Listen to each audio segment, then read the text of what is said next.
Buenos días, mi nombre es Leanne Gámez, soy de cuarto año, sección C. Procesos que genera evolución. Mecanismo de la evolución. Se conoce como mecanismo de la evolución a varios procesos a través de los cuales se produce el cambio evolutivo, debido a que ocasionan cambios en la frecuencia de los genes de los individuos de la población. ¿Cuáles son los mecanismos de la evolución? Mutaciones, deriva genética, flujo granítico, la selección natural. Mutaciones. Son cambios permanentes en el material genético que son visibles cuando los descendientes de individuos tienen características diferentes a los de sus progenitores. Las causas de las mutaciones están relacionadas con errores durante la división, reproducción celular y el contacto con agentes químicos y radiación. Un gen que ha mutado puede conseguir una nueva función, pero también existe posibilidad de que el individuo presente efectos adversos. Esto último está vinculado con la modificación de la proteína del gen que mutó. Deriva genética. Para entender esto hay que saber que un alelo es una de las formas alternativas que un solo gen puede tener. Por ejemplo, el gen que determina el color de los ojos de una persona puede tener un alelo para el color marrón y un alelo para el color azul. Un alelo es recesivo si está presente en los dos cromosomas de un par, pero es dominante si se encuentra en uno de los dos cromosomas del par. El primer alelo es dominante y el segundo es recesivo. Si una persona hereda uno o dos alelos para el color de los ojos azules, tendrá ojos azules. Pero solo tendrá ojos marrones si hereda ambas copias del alelo para ojos marrones. Ahora bien, la deriva genética ocurre cuando una población tiene un pequeño tamaño y la frecuencia de los alelos varían por azar, por ejemplo, que no está relacionado con la adaptación o algún proceso genético mayor. Esto ocasiona que algunos alelos se pierdan o que otros predominen y queden fijados en la población. Por ejemplo, en una isla pequeña y aislada llegan un grupo de 50 colonos de piel oscura y se asientan prósperamente allí. Los descendientes de los colonos tendrán la mayor parte de las características de sus ancestros y la población tendrá poca variabilidad genética. Esto no implica la adaptación en su entorno, la competitividad con otros individuos, ya que hipotéticamente no llegan personas de otras partes del mundo. Entonces la población tiene a tender piel oscura por deriva genética. La selección natural y la deriva genética no ocurren a menos que existan variabilidad genética en una población. Esto es que los individuos presenten aspectos que los diferencian unos de otros en cuestión de formas, tamaños, colores, entre otras características. Flujo granítico. Se le conoce también como flujo de genes y consiste en la transferencia de genes de una población a otra. En este caso puede suceder que los individuos de una población se trasladen a otra región con una población que se reproduzca con los individuos de esta, lo que resultaría en el cambio y la frecuencia de los alelos y nuevas variantes que genéticamente están en la población. La selección natural es el mecanismo más conocido de todos y el que Charles Darwin describió para explicar su teoría de la evolución en el siglo XIX. Según Darwin, los individuos de una población con variabilidad que se adapte mejor a su entorno tienen más probabilidades de sobrevivir y reproducirse y tener descendencia. Esta naturalmente hereda los genes de sus progenitores, así como los rasgos que los caracterizaron. Por el contrario, los individuos que no se adapten al entorno son menos propensos de sobrevivir, reproducirse y transmitir sus genes. Darwin expuso que la selección natural es el principal mecanismo que conduce a la evolución de los seres vivos. Divergencias adaptivas o radiación adaptiva. La radiación adaptiva es un proceso que describe la rápida especiación de una o varias especies para llenar muchos nichos ecológicos. Este es un proceso de la evolución divergente, en el caso de dos o más especies con origen común, cuyas herramientas son la mutación y la selección natural. Las causas de este ocurren con frecuencia cuando se introduce una especie en un nuevo ecosistema o cuando hay especies que logran sobrevivir en un ambiente que les era hasta entonces inalcanzable.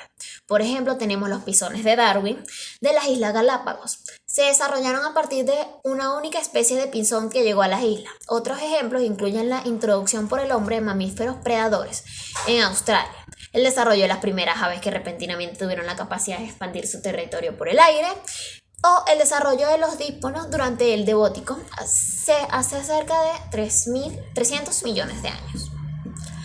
Hay tres tipos básicos de radiación adaptiva, y estas son: la número 1, adaptación genética. Una especie que desarrolla una habilidad radicalmente nueva puede alcanzar nuevas partes de su ambiente. El vuelo de los pájaros es una de esas adaptaciones generales. Número 2, cambios ambientales. Una especie que puede, a diferencia de otras, sobrevivir en un ambiente radicalmente cambiado. Problemas que se ramificará en nuevas especies para cubrir los nichos ecológicos creados por el cambio ecológico. Un ejemplo de radiación adaptativa como resultado de un cambio ambiental fue la rápida expansión y desarrollo de los mamíferos después de la extinción de los dinosaurios.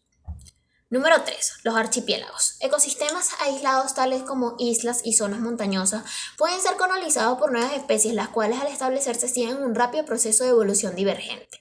Los pisones de Darwin son un ejemplo de una radiación adaptativa que ocurrió en un archipiélago. Proyecto Geomana Humano.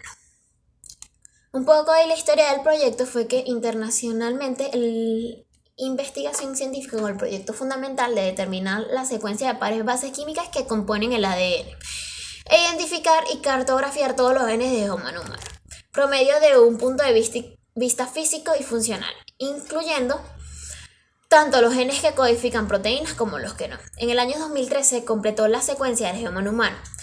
Aunque no se conoce la función del todo, el proyecto datado con $3 millones fue fundado en 1990 en el Departamento de Energía y los Nacionales de la Salud de los Estados Unidos, bajo la dirección del Dr. Francis Collins, que lideraba el grupo de investigación pública, conformado por múltiples científicos de diferentes países, con un plazo de realización de 15 años, debido a la amplia colaboración internacional a los avances en el campo de la genómica, así como los avances de la tecnología computacional. Un borrador inicial del Geomana fue terminado en el año 2000, anunciado conjuntamente por el expresidente Clinton y el exministro británico Tony Blair el 29 de junio del 2003.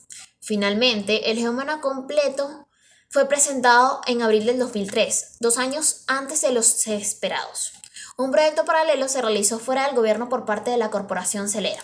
La mayoría de las secuencias se realizó en las universidades y centros de investigación de los Estados Unidos, Nueva Zelanda, Canadá, Reino Unido y España. Conocer las secuencias completas del Geomana Humano puede tener mucha relevancia cuanto a los estudios de biomedicina, genética y clínica, desarrollando el conocimiento de enfermedades pocos estudiadas, nuevas medicinas, diagnósticos más fiables y rápidos. Sin embargo, descubrir todas las secuencias genéticas de un organismo no nos permite conocer su fenotipo. Como consecuencia, la ciencia de la genómica no podría hacerse cargo en la actualidad de todos los problemas éticos, sociales y que ya están empezados a ser debatidos. Por eso, el proyecto Geomana Humano necesita una gran regulación legislativa basada en la ética. El proyecto Geomana Humano tiene expansión en el proyecto Microbioma Humano. Este intenta caracterizar las comunidades microbiomas encontradas en diversas localizaciones del cuerpo humano para determinar las posibles correlaciones entre los cambios del microbioma y el estado de salud. Se consideraría el microbioma como la rama más alta en el último órgano humano por investigar. Los objetivos principales de este son: desde el principio de la investigación se propusieron desarrollar el proyecto Geomana Humano a través de 2 vías independientes, pero relacionadas y ambas esenciales. La número 1 son las secuencias. Se trataba de averiguar la posición de todos los nucleotipos del Geomana, cada uno de los 4 posibles bases nucleógenas típicas del ADN. Cartografía o mapeo genético es la número 2, que consistía en localizar los genes en cada uno de los 23 pares de los cromosomas del ser humano. La identificación de los genes del Geomana humano está compuesto por aproximadamente 30.000 genes, cifra bastante aproximada a la mención en el borrador del proyecto publicado en el 2000.